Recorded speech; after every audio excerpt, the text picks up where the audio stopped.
Hello, എല്ലാവർക്കും നമസ്കാരം. അപ്പോൾ നമുക്ക് ഫ്രഷ് ആയിട്ടുള്ള ശംഖുപുഷ്പം കിട്ടിക്കഴിഞ്ഞിട്ടുണ്ടെങ്കിൽ അത് നമ്മൾ എത്രയും പെട്ടെന്ന് പ്രോസസ്സ് ചെയ്ത് അതിൻ്റെ ഓരോ വിവിധ രീതിയിലുള്ള ടീയോ അല്ലെങ്കിൽ ഗ്ലിസറേറ്റോ ഒക്കെ ഉണ്ടാക്കി വെക്കണം.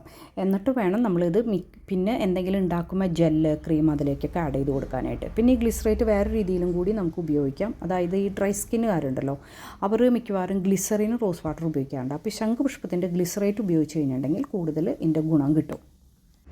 ഇതിൽ ആൻറ്റി ഓക്സിഡൻറ്റ്സ് ഒത്തിരി ഉണ്ട്. അതുകൊണ്ട് തന്നെ നമ്മുടെ മുഖത്തുണ്ടാകുന്ന പല പ്രശ്നങ്ങൾക്കും ഇതൊരു പരിഹാരമാണ്.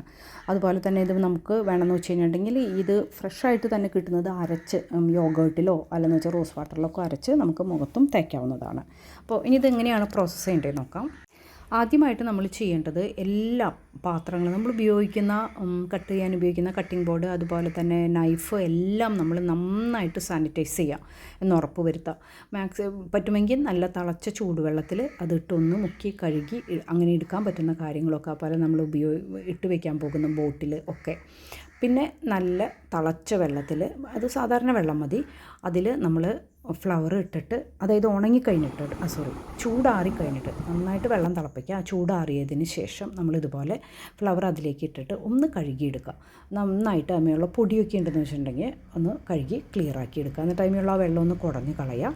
അതിന് ശേഷം നമ്മൾ അതിൻ്റെ അറ്റുണ്ടല്ലോ, അറ്റത്ത് ഈ നമുക്ക് ഫ്ലവർ മാത്രം മതിയല്ലോ, അപ്പോൾ അതിൻ്റെ അറ്റം ഇതുപോലെയുള്ളത് നന്നായിട്ട് ഒന്ന് കട്ട് ചെയ്ത് മാറ്റിക്കളയുക. എന്നിട്ട് ഫ്ലവർ മാത്രം എടുക്കുക. ഇനി ഫ്ലവർ ഒന്ന് കുറച്ച് നേരം വെക്കാമോ, വെള്ളമൊക്കെ ഉണ്ടെങ്കിൽ ഒന്ന് എന്തെങ്കിലും ടിഷ്യൂ അല്ലെങ്കിൽ ഒരു നല്ല ക്ലിയർ കോട്ടൺ ക്ലോത്ത് വെച്ചിട്ടൊക്കെ ഒന്ന് വെള്ളം ഉണ്ടെങ്കിൽ അതൊക്കെ ഒന്ന് ഉപ്പിക്കളയുക. അതിന് ശേഷം നമ്മൾ നന്നായിട്ട് അത് ചോപ്പ് ചെയ്തെടുക്കണം. ചോപ്പ് ചെയ്തെടുക്കുന്നത് എന്തിനാണെന്ന് വെച്ച് കഴിഞ്ഞിട്ടുണ്ടെങ്കിൽ അതിലുള്ള കംപ്ലീറ്റ് എക്സ്ട്രാക്റ്റുകൾ നമുക്കതിൽ നിന്ന് കിട്ടാൻ വേണ്ടിയാണ് നമ്മൾ ഈ ചോപ്പ് ചെയ്തെടുക്കുന്നത്. ഇനി നമുക്ക് ഈ ഇത് ഇട്ട് വയ്ക്കുന്ന ഗ്ലാസ് ബോട്ടിലാണേ, അതും നന്നായിട്ട് സാനിറ്റൈസ് ചെയ്യുക. ഞാൻ ചൂടുവെള്ളം ഒഴിച്ച് വെച്ചതിന് ശേഷം നന്നായിട്ട് അത് തുടച്ച് ഞാൻ സാനിറ്റൈസ് ചെയ്തതിന് ശേഷമാണ് ഈ ചോപ്പ് ചെയ്ത് വെച്ച ഈ ഫ്ലവർ അതിലേക്ക് ഇട്ട് കൊടുക്കുന്നത്.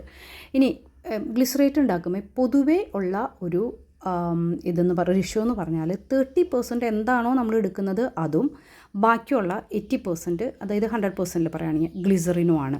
അപ്പോൾ ഞാനിതിൽ 30% ഫ്ലവറും 80% ഗ്ലിസറിനും എടുത്തു കഴിഞ്ഞപ്പോൾ അത് മുങ്ങിക്കിടക്കാത്ത പോലെ എനിക്ക് തോന്നി. അപ്പോൾ ഞാൻ കുറച്ചും കൂടി ഒഴിച്ചു കൊടുത്തു. അതായത് ഫ്ലവർ ശരിക്കും അതിൽ മുങ്ങിക്കിടക്കണം, അതാണ് അതിൻ്റെ ഒരു ഇത്. അപ്പോൾ കുറച്ചൊക്കെ ചെറിയൊരു വേരിയേഷൻ വന്നാലും കുഴപ്പമില്ല, അതായത് ഒരു 3-4% ഒക്കെ കൂടി നിന്നാലും കുഴപ്പമൊന്നുമില്ല. പക്ഷേ അത് കിടക്കാതിരുന്ന് കഴിഞ്ഞിട്ടുണ്ടെങ്കിൽ കേടാവാനുള്ള എല്ലാ സാധ്യതയുണ്ട്. അപ്പോൾ ഒരു തരി പോലും വെള്ളം ചേർക്കാതിരിക്കുക. കാരണം നമ്മൾ ഫ്രഷ് ആയിട്ടുള്ള ഫ്ലവറാണ് എടുത്തിരിക്കുന്നത്. ചിലർ ഗ്ലിസറിനിൽ വെള്ളം ആഡ് ചെയ്തിട്ട് ഇതുപോലെ ചെയ്യാറുണ്ട്, പക്ഷേ അത് ഭയങ്കര റിസ്ക്കാണ്. അപ്പോൾ അത് ഒരിക്കലും ചെയ്യല്.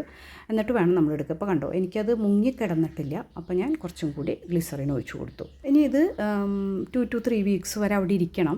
അപ്പോൾ ഞാൻ പറഞ്ഞു വരുന്നത് ജെല്ലുണ്ടാക്കി കാണിക്കണമെങ്കിലും എനിക്ക് കുറച്ച് സമയം എടുക്കും. അപ്പോൾ അത് നന്നായിട്ട് ഇടയ്ക്കിടയ്ക്ക് ഒന്ന് ഷെയ്ക്ക് ചെയ്യുക. അല്ലെന്ന് വെച്ച് കഴിഞ്ഞിട്ടുണ്ടെങ്കിൽ ഒരു നല്ല ക്ലീനായിട്ടുള്ള ഏതെങ്കിലും ഒരു ടീസ്പൂൺ എന്തെങ്കിലും വെച്ചിട്ട് അതൊന്ന് ഗ്ലാസ് റോഡോ എന്തെങ്കിലും വെച്ചിട്ടൊന്ന് ഇളക്കി കൊടുക്കുക ഇടയ്ക്ക്, അല്ലെങ്കിൽ നന്നായിട്ടൊന്ന് ഷെയ്ക്ക് ചെയ്യുക.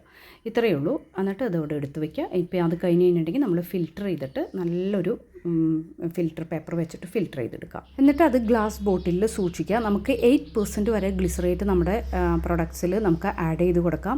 അതുപോലെ തന്നെ ഇത് ഓൾമോസ്റ്റ് 1 ഇയർ വരെ ഇതിരിക്കും, ഒരു കുഴപ്പമില്ല. അത് എൻ്റെ കയ്യിലൊക്കെ ഞാൻ അവിടെ UAE യൂസ് ചെയ്ത് വരുന്നത് 1 ഇയർ വരെ ഇരുന്നിട്ട്. ഇപ്പോൾ ഇത് ഇവിടെ ഞാൻ വന്നിട്ട് ആദ്യമായിട്ടാണ് ഉണ്ടാക്കുന്നത്. അപ്പോൾ അത് നോക്കണം എത്ര നാൾ ഇരിക്കും എന്നുള്ളത്. ഇവിടെ ഇപ്പോൾ ചൂട് അതൊക്കെ ഇതിനെ ബാധിക്കുമോ എന്നുള്ളതൊന്നും നമുക്കറിയില്ല. എന്തായാലും എടുത്ത് വെച്ചിട്ടുണ്ട്, ഇനി നോക്കണം. പിന്നെ എപ്പോഴും യൂസ് ചെയ്യുമ്പോൾ വെജിറ്റബിൾ ഗ്ലിസറിൻ യൂസ് ചെയ്യാനായിട്ട് ശ്രമിക്കുക. അത് നമുക്ക് ഓൺലൈനിൽ വാങ്ങിക്കാനായിട്ട് കിട്ടും, നിങ്ങളൊന്ന് സെർച്ച് ചെയ്താൽ മതി. അങ്ങനത്തെ കോസ്മെറ്റിക് ഗ്രേഡായിട്ടുള്ള വെജിറ്റബിൾ ഗ്ലിസറിൻ കിട്ടും, അത് യൂസ് ചെയ്യാനായിട്ട് ശ്രമിക്കുക. അപ്പോൾ അടുത്തത് നമുക്ക് ഹെർബൽ ടീ എങ്ങനെ ഉണ്ടാക്കി വെക്കാമെന്നും അതും നമുക്ക് ഇതുപോലെ ക്രീമുകൾക്കൊക്കെ നമുക്ക് വേണമല്ലോ, വാട്ടർ വേണമല്ലോ, അല്ലെങ്കിൽ ജെല്ലിനായാലും നമുക്ക് വേണം അല്ലേ. അപ്പോൾ അതെങ്ങനെയാണ് ചെയ്യണമെന്ന് അടുത്തൊരു വീഡിയോ കാണാം. വേറൊരു വീഡിയോയുമായിട്ട് വീണ്ടും കാണാം. ബൈ.